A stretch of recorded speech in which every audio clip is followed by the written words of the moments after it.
Welcome to our channel. Today we how to install a password-protected Windows folder using BitLocker step-by-step clearly. To start, ensure your Windows operating system supports BitLocker. Access the control panel from the Start menu. Select System and Security. Click on BitLocker Drive Encryption. Locate the drive you want to protect. If BitLocker is available, click Turn on BitLocker. Follow the prompts to choose how you want to unlock the drive. You can select a password as your method of access. Create a strong password and confirm it. Next, decide how you want to back up your recovery key. You can save it to your Microsoft account, a USB drive, or print it. Once you've backed up your recovery key, choose how much of the drive to encrypt. For new files only, select Encrypt Use Disk Space Only. For full encryption, select Encrypt Entire Drive. Click Next to proceed with the encryption options. Select the encryption mode, New or Compatible. Click Next to review your choices. When ready, click Start Encrypting.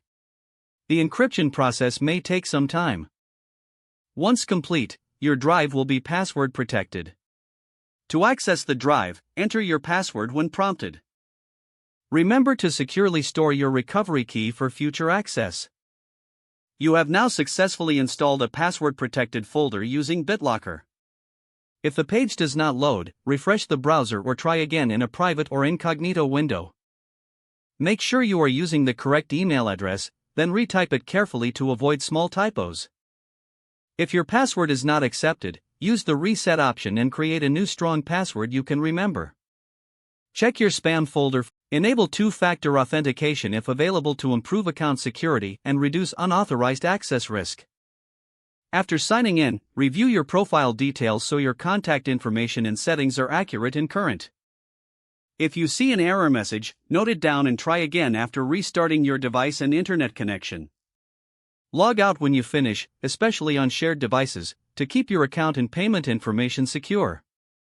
If the page does not load, refresh the browser or try again in a private or incognito window. Make sure you are using the correct email address, then retype it carefully to avoid small typos. If your password is not accepted, use the reset option and create a new strong password you can remember. Don't forget to like this video and subscribe to our channel for more step-by-step tech guides.